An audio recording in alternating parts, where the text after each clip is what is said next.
भारत की राष्ट्रपति द्रौपदी मुर्मू ने नई दिल्ली में आयोजित एमएसएमई दिवस समारोह में भाग लिया और इसे संबोधित किया। उन्होंने कहा कि सूक्ष्म, लघु और मध्यम उद्योग देश की अर्थव्यवस्था का मजबूत स्तंभ है।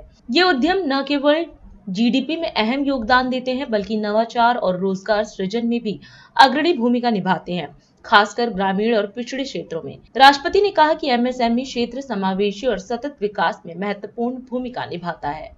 सूक्ष्म, लघु और मध्यम उद्यम देश की अर्थव्यवस्था के एक मजबूत स्तंभ है। इनकी सफलता के उत्सव के इस कार्यक्रम में आकर मुझे हार्दिक प्रसन्नता हो रही है।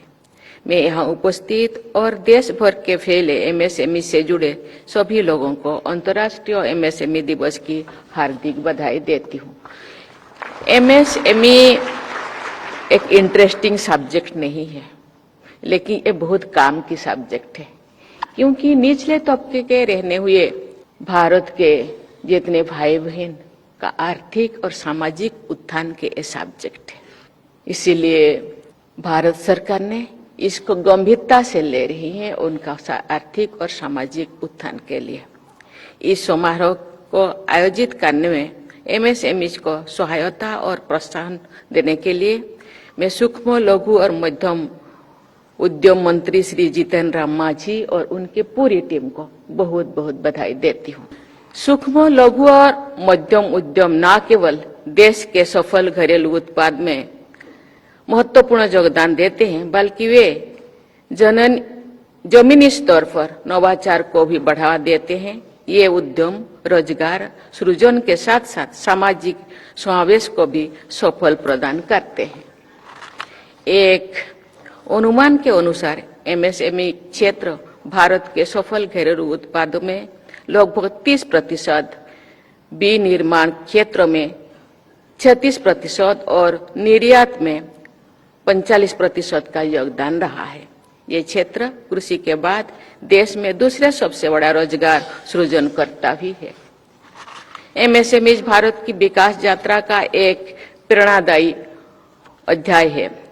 देश के स्थायी आर्थिक विकास के लिए एक सुदृढ़ एमएसएमई इकोसिस्टम न केवल महत्वपूर्ण है, बल्कि अनिवार्य भी है। हमारे डेमोग्राफिक डिविडेंड का सबसे अधिक उपयोग इन्हीं उद्यमों ने हो रहा है। इन उद्यमों में अपेक्षाकृत कम पूंजी की लागत पर रोजगार के अधिक अवसर पैदा होते हैं। इन उद्यमों के विषय पर सबसे महत्वपूर्ण बात यह है कि इनके माध्यम से ग्रामीणों और पिछले क्षेत्र में रोजगार पैदा होते हैं। इस तरह एमएसएमई क्षेत्र के उद्यम कमजोर वर्गों के सशक्तिकरण और विकास की विकेंद्रीकरण के जरिए समावेशी विकास में मदद करते हैं। इससे कई संदेह नहीं है कि एमएसएमई सेक्टर देश की प्रगति में महत्वपूर्ण भूमिका निभा रहा है, लेकिन इस सेक्टर के सम्मुख कई चुनौतियां भी है। इनमें प्रमुख है वित्त की समस्या, बड़ी कॉरपोरेशन से प्रतिस्पर्धा, लेटेस्ट टेक्नोलॉजी की कमी, रॉ मटेरियल और स्किल्ड मैन पावर की कमी, लिमिटेड मार्केट और डिलेड पेमेंट की समस्या। पिछले कुछ वर्षों में एमएसएमई के महत्व और उनकी समस्याओं को समझते हुए भारत सरकार ने कई नीतिगत पहल की है। वर्ष 2025 के बजट में एमएसएमई के लिए वर्गीकरण मानदंडों को संशोधित किया गया है। एमएसएमई क्षेत्र के दायरे को बढ़ाया गया है, जिससे वे अपनी पात्रता खोने की किसी आशंका के बिना अपना विस्तार कर सकें। सूक्ष्म और लघु उद्यमों, स्टार्टअप और बेहतर रूप से संचालित निर्यातक एमएसएमई के लिए गारंटी कवर के साथ ऋण उपलब्धता बढ़ाया गया है।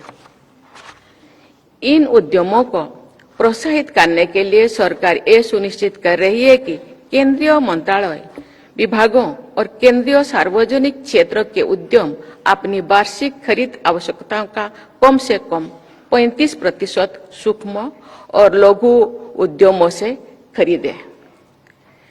पीएम विश्वकर्मा योजना के तहत कारीगरों और शिल्पकारों का स्किल डेवलपमेंट किया जा रहा है और लोन तथा मार्केट तक उनकी पहुंच आसान बनाया जा रहा है। सरकार के प्रयासों से पंजीकृत एमएसएमई की संख्या में बहुत तेजी से वृद्धि हुई है। मुझे विश्वास है कि आज शुरू किया गया ऑनलाइन डिस्प्यूट रिजोल्यूशन पोर्टल विलंबित भुगतान के मामले में त्वरित सुनवाई और निर्णय के लिए महत्वपूर्ण साबित है। इसके लिए मैं विभाग को बहुत बहुत धन्यवाद देती हूँ।